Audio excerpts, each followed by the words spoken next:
Yo, yo, yo, what's up, man? This is your boy JERMZ from JERMZ Boxing, JERMZ the Boxing Prophet, aka JERMZ. I want to talk about a few fights that happened this weekend. I wanted to talk about the Katsidis versus Marquez fight. I wanted to talk about the Super 6 tournament. I want to talk about, you know what I mean? I want to just talk about all this other stuff. Okay, first of all, the Katsidis and Marquez fight. I don't know if you guys ever seen the prediction that I made for that fight. It was flawless, you know. I basically predicted that Katsidis and Casamayor were gonna do what they needed to do to create a candidate for Fight of the Year, an explosive Thriller Manila type of style where you got the slugger and the boxer. And I also predicted that Katsidis was gonna get inside and drop Marquez, you know, Juan Manuel Marquez. I predicted he was gonna drop him. So, you know, and it happened just the way I said it. You know, they scuffled up. They were doing stylistically.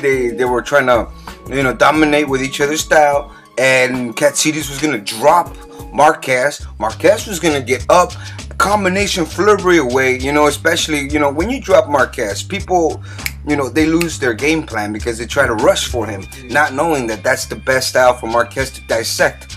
You know what I'm saying? So when Katsidis rushed him, he went and tried to really force that knockout on Marquez. But Marquez, being the slick counterpuncher as he is, kept dissecting the bull as he kept going forward. Kept going sideways like a matador, sideways, And don't get me wrong, you know, Katsidis will go in and hammer Marquez. And then, you know, like I said, Katsidis is prone to swell and cuts exactly as I predicted, and he swelled them up. I also predicted the knockout to be late in the late rounds, you know, in the round 11. It was in round 9 because I said that Marquez was going to toy with him at the end, and he did exactly just that. In the last round, he hit him with like a flurry of left uppercuts that basically wobbled Katsidis around, you know, and he kept, you know, Katsidis, he was already out on his feet trying to run around and wobble as he's running around, and Marquez kept beating him up with combinations, you know what I mean? So he was toying with him.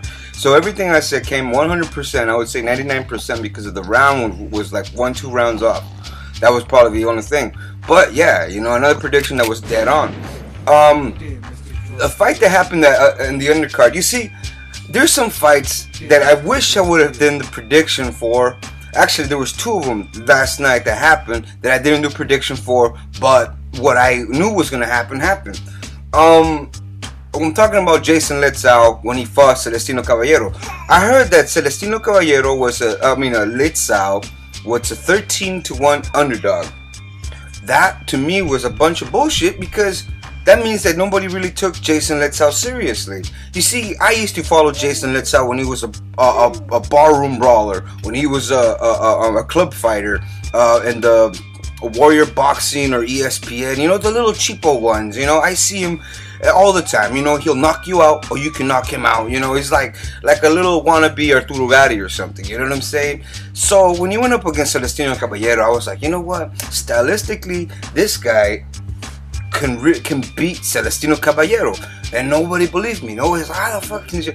I'll tell you why. You know, because Celestino Caballero, he's cocky. He throws, when he fights, he turns into a little showboat. He drops his hands and starts, you know, toying with you. You know what I mean? Making faces at you, trying to get you in your head. But Jason Litzau is the master of taunter. He's the master of mind fucking. So he's not gonna let that get to him. But Celestino Caballero always likes to keep his left hand down, and Jason Litzau always has that sneaky overhand looping right hand. That's a thudding punch. And I said, you know what? If Celestino Caballero keeps messing around like the way he does, Jason Litzau's gonna keep sneaking in those right hands, and he's gonna like put him off his game, and he's gonna upset him. And sure enough, he upset him, and I would say it's gonna be upset of the year. It has to be upset of the year. 13-1 underdog. That's like, you know, I mean, Buster Douglas was 44-1, I think, underdog. You know, 13, I haven't heard that in a while. You know, that's a pretty high number for an underdog to beat. You know, Celestino Caballero. Celestino Caballero was already talking about the opponents he was going to face afterwards. He's talking about Gamboa. He's already talking about Lopez. But you know what? Litzau did it again.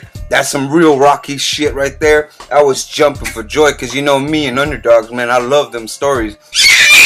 The other fight, you know, it was Freddy Hernandez versus Berto. You know, Andre Berto. Andre Berto comes in and iced him in 1 round.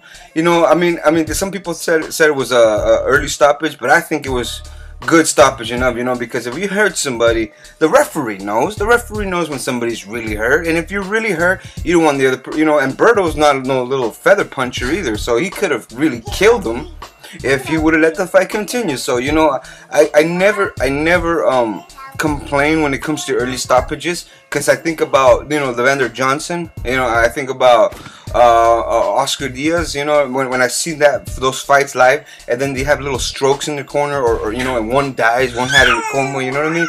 So ever since I saw those things, I rarely complain about early stoppages, unless it's a stoppage like Calzaghe and Manfredo, you know, one of those feather fisting, and then they stop it, you know, and none of the punches really land. Okay, those I'm against, okay, but not in the little, you know, when somebody's really hurt and then you stop it. No, that's called saving somebody's ass, okay? So that already covered the HBO side. Now let me jump onto the next one, the Showtime side.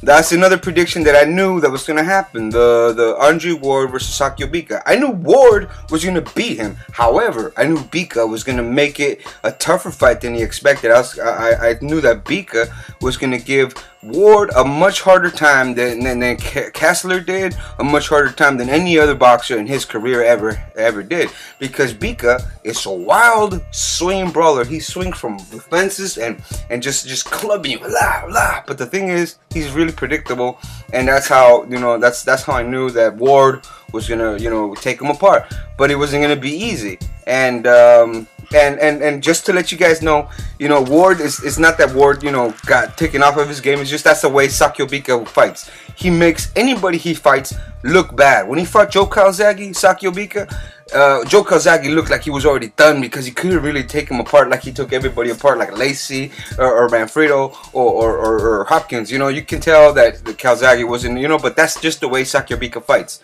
Okay, so Andre Ward did exactly what he had to do. If he couldn't done it any other way, he couldn't, you know, you can't look good against him.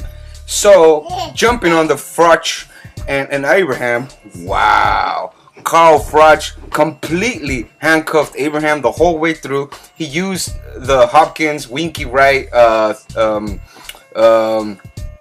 you know, the system. You know, when he beats up the handcuffed guy, beats him, move him around, beat, move him around. But the thing is, Abraham always waits for 3 rounds before he throws that first two punches, 3 punches. He always waits. But this time, ever since the first round, he tried to go for it, and I could tell that Abraham, for some reason, he's not like he's not as disciplined as he used to be. Now it kind of like has to chase it. How does this happen? Kessler was the #1 dog in this whole tournament. Turns out to be the least one. Abraham turns out to be this runner-up for being the best one. And Andre Ward was the weakest one at first. You know, he was considered the underdog of the whole thing, and now Andre Ward is the runner-up of the whole thing. This is, instead of the Super 6, they should have called it the Andre Ward tournament, because basically that's what it is. It's his coming out party to fight the best from super middleweights in the world, and boom, fatten up his resume. That's all that happened. That's all this happened, and I don't know why anybody can argue with me, but I believe that Andre Dirrell is scared of Andre Ward, and he doesn't want to fight him. I believe it in my eye, because I look at Dirrell when he's talking about it. When he was in an interview talking about it, he kept looking to his left. He kept like blinking when he was talking about it, and I'm like, why do I have a feeling that this guy's gonna like pull out? I knew he was gonna pull out. I don't know why, because just the way he was talking about the fight. He wasn't talking about like, yeah, we're gonna get into it. No. He was talking about it like, yeah, you know, like hopefully everything goes through, blah blah blah. You know what I mean? And if the fight happens, you know, like if what, hopefully, like you already had a foot out of the door. So I knew somehow that something's gonna happen. So when they canceled it, I was like, I knew it. I fucking knew it. You know. So what are you gonna do? So anyways, those are all the fights that I saw this weekend. The explosive one was Juan Manuel Marquez and Katsidis, like I said. Prediction was flawless, and yeah, you know, Just hope for the next one to come through. What's the next fight coming up? I can't even think of it at the top of my head, but I would say that this is really action-packed night this time, you know. So there was no disappointments, and yeah, you know, hopefully the big fights that keep piling up, you know, they keep delivering like the way they do in their commercials, or the way they hype it up, you know what I mean? So hopefully everything comes through. The next fight this year, I think, is the Kisora Vladimir Klitschko. I don't know much about that dude. So, you know, in order for me to do a prediction, this is the first time that I'm going to look at YouTube videos, you know, just to check out what this guy is about, you know, because people keep asking me about it. I have a thing against that, you know, like if I'm going to do a video about somebody, I already have to know something about him and not just look it up and then tell you right away.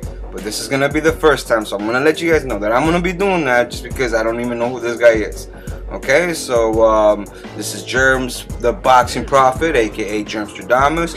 Subscribe.